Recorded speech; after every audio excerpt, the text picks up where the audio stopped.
हैं कि बहुत सारे बातें पाली साहित्य में ऐसी आई है जिसको आधार बनाकर आलोचक बुद्ध की आलोचना करते हैं। उसमें से एक मुख्य बात यहाँ पर जो बाबा साहब ने उदाहरण के तौर पर दी है कि बुद्ध और आनंद का जो संवाद आता है उसमें महापरिनिब्बाण सूक्त के अनुसार आनंद बुद्ध को पूछते हैं कि हमारे सामने स्त्रियां आए तो हमने क्या करना चाहिए। तो वहां पर बुद्ध के मुंह में ऐसे बातें डाली गई है जैसे बुद्ध कह रहे हैं कि स्त्रियां तुम्हारे सामने आए तो उनको देखना नहीं चाहिए, स्त्रियां तुमसे बात करे तो सुनना नहीं चाहिए, या स्त्रियों से दूर रहना चाहिए। इस तरह की जो बातें पाली साहित्य में मिलावट की गई है, बाबा साहब कहते हैं कि जो चीनी साहित्य है पाली का उसमें ये बात नहीं आई है। इसलिए वो स्पष्ट रूप से आरोप करते हैं बाबा साहब कि भारत में जो थेरवादा में जो पाली साहित्य लिखा गया है उसमें ये बातें मिलावट की गई है, ये बुद्ध को बदनाम करने के लिए गई है। यानी दो तरह के आरोप बुद्धा पर लगे हैं। जो धर्मवीर और रिपजिविकली के लेखक जैसी जो एक आरोप है कि बुद्धा ने भिक्खुनी बनाया, वो भी एक दोषारोपण है। और दूसरा आरोप यह है कि बुद्धा ने स्त्रियों को भिक्खुनी बनने से मना किया गया। तो दोनों विरोधाभासी बातें हैं, दोनों आरोप दोनों तरह के आरोप है। लेकिन मैं कहती हूँ कि ये दोनों आरोप गलत है। जहां जहां मैं इसका विश्लेषण करती हूँ तो मुझे पता चलता है कि बुद्धा ने मध्यम मार्ग को अपनाया है। जब प्रचार प्रसार की बात आई तो पहले ही बुद्धा ने ये संकल्पना कर ली थी कि वो 4 संघ बनाएंगे जिसमें कि भिक्खुनी संघ एक महत्वपूर्ण है।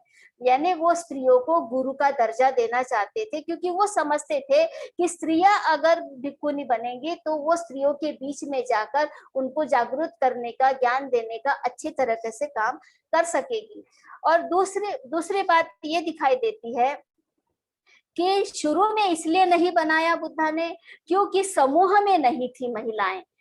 जब पहली बार भद्दा कपिलानी ने बुद्धा से ये विनंती की थी कि मैं भिक्खुनी बनना चाहती हूँ, तब वो अकेली थी और बुद्धा ने मना कर दिया था कि अभी वो परिस्थितियां नहीं है, जब ऐसी परिस्थितियां आएंगी तो बनाया जाएगा भिक्खुनी, अभी तुम उपासिका के तौर पे रहो। ये भद्दा कपिलानी को बुद्धा ने उत्तर दिया था। वैसा ही उत्तर उन्होंने जब प्रजापति अकेली जाती है उसको भी वैसे उत्तर दिया था। लेकिन जब प्रजापति 500 महिलाओं को लेकर जाती है तब तो अपने आप संघ दिखाई दिया। बुद्ध हाँ कहते या ना कहते तब भी संघ निर्माण हो जाता।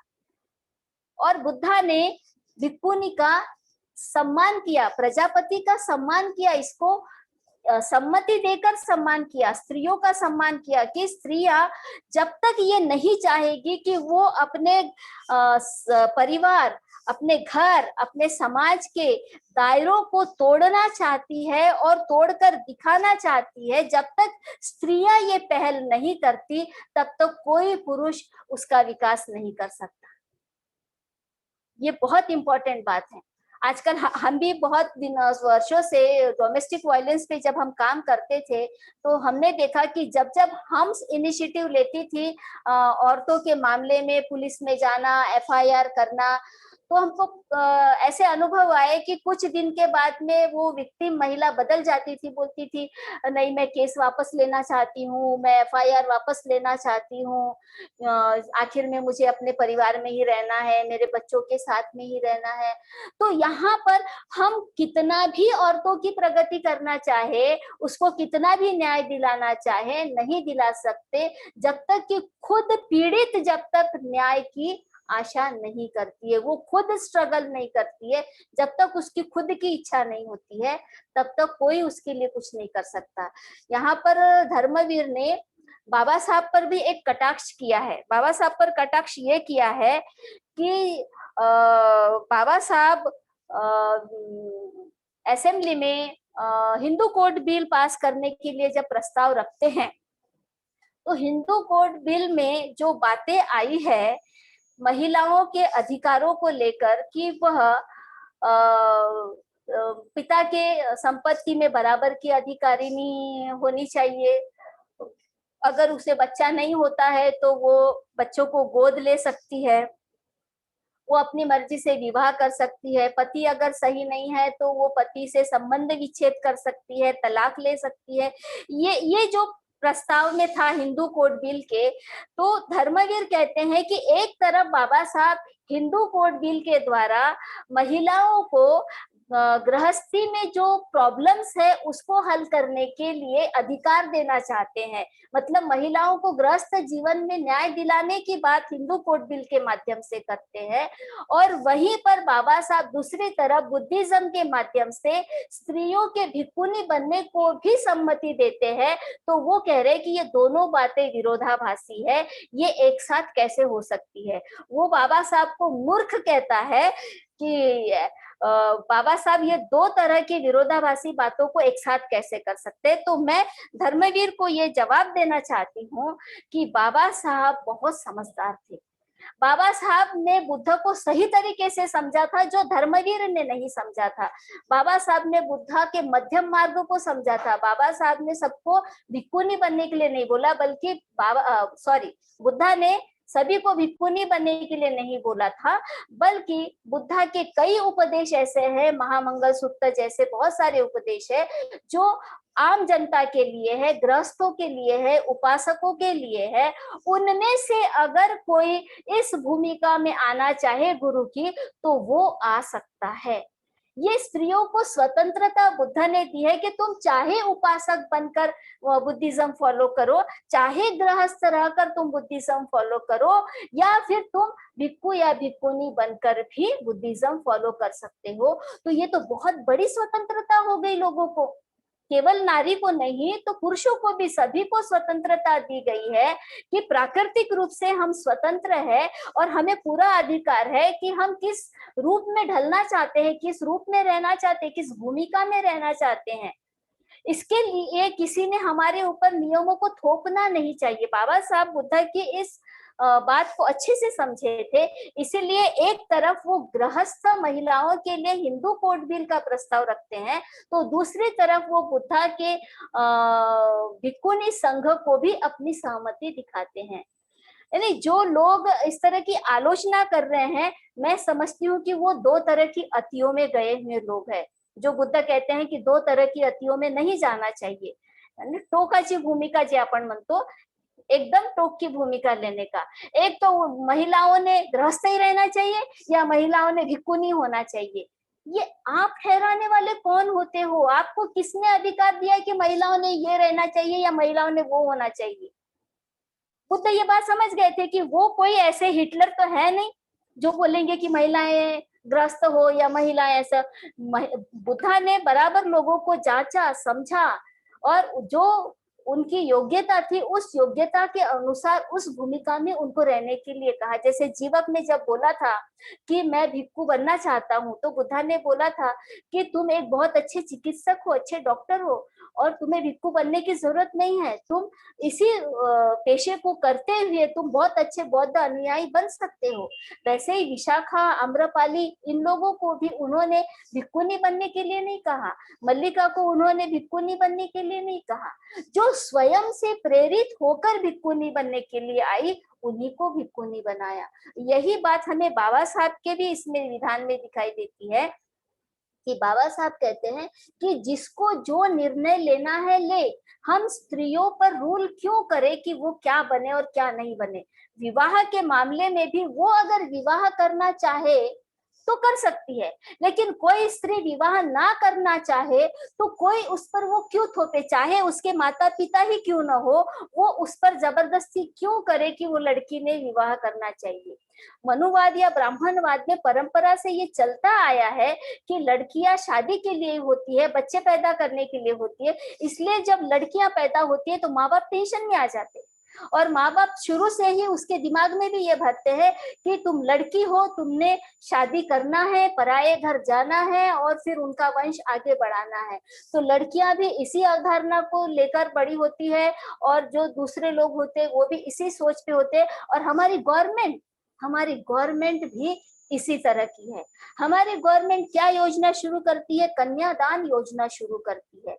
लड़की के पढ़ाई के लिए वो मदद नहीं करेंगी, लेकिन लड़की के विवाह के लिए वो पैसे की आर्थिक मदद करेंगी। तो इस तरह की जो सोच है इस भारत के समाज में, जो सदियों से चली आ रही है, जिसको कि वो समझ नहीं पा रहे कि इससे लड़कियों का उत्थान हो रहा है या पतन हो रहा है। जब हम उनके पुराने इतिहास को देखते हैं, पौराणिक कथाएं जो बहुत सारी आई है, जिसको कि हिंदू लोग बहुत आदर के साथ मानते हैं, उन पौराणिक कथाओं में और आज की उनकी बातों में जमीन आसमान का हमको ये अंतर नजर आता है। आज अगर एक सवर्ण समाज में एक आध किसी ब्राह्मण महिला ने समाज के लिए कुछ काम किया तो उसकी बहुत स्तुति की जाती है। कहा जाता है कि अरे ये जैसे कि रानी लक्ष्मीबाई का ही हम ना उदाहरण ले लेंगे। रानी लक्ष्मीबाई का बहुत उदो उदो किया जाता है। रानी लक्ष्मीबाई तो मर्दानी थी, ऐसे उसने अंग्रेजों के खिलाफ लड़ाई लड़ी थी। अरे एक तरफ तुम महिलाओं को आजादी देना नहीं चाहते, उसको घर की चौखट के भीतर रखना चाहते हो, उसका उससे बच्चे पैदा करने की मशीन समझते हो, और दूसरी तरफ जो महिला उन परंपराओं को तोड़कर एक सैनिक बनती है और देश के लिए लड़ती है तो उसकी स्तुति करते हो। तो आप निश्चित रूप से किस पलड़े में हो ये समझ में नहीं आता है। महाराष्ट्र की भी बहुत सारी ब्राह्मण महिलाएं जो अंग्रेजों के शासन काल में पढ़ने लिखने का मौका मिला तो अंग्रेजी पढ़ लिख गई, डॉक्टर बन गई, रमाबाई रानडे का नाम आता है उसमें। तो उनका अभी बहुत उदो उदो किया जाता है। उनकी ब्राह्मणों की अगर हम किताबें पढ़ेंगे ना तो वो सावित्रीबाई और ज्योतिबा फुले का नाम कट कर देते हैं और केवल ब्राह्मण महिलाओं की स्टोरीज लिखते हैं। राजा राम मोहन राय की स्टोरी लिखते हैं, रमाबाई रानडे की स्टोरी लिखते हैं कि इन्होंने समाज में कितना अच्छा काम किया। लेकिन जब हम इनकी पौराणिक बातें देखते हैं तो पता चलता है कि ये किसकी स्तुति कर रहे हैं। तो सीता की स्तुति कर रहे हैं, द्रौपदी की स्तुति कर रहे हैं, कुंती की स्तुति कर रहे हैं। इन महिलाओं ने क्या किया? अहिल्या की स्तुति करते हैं। क्या किया इन महिलाओं ने? समाज के लिए कुछ किया है?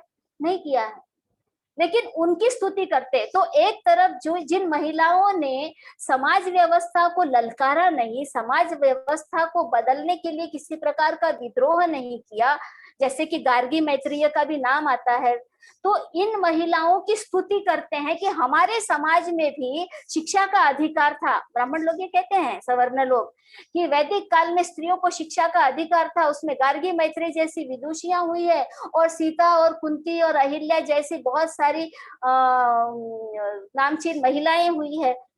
लेकिन इनका वास्तव में इतिहास देखेंगे तो इन्होंने समाज परिवर्तन के लिए कुछ भी नहीं किया। उनकी स्तुति इसलिए की जा रही है कि उन्होंने अपने घर परिवार के लिए, अपने वंश को चलाने के लिए नियोग पद्धति तक स्वीकार कर ली है, पर पुरुषों से उन्होंने संबंध करके बच्चे पैदा किए हैं। तो इसको ये लोग उन्नति कहते हैं।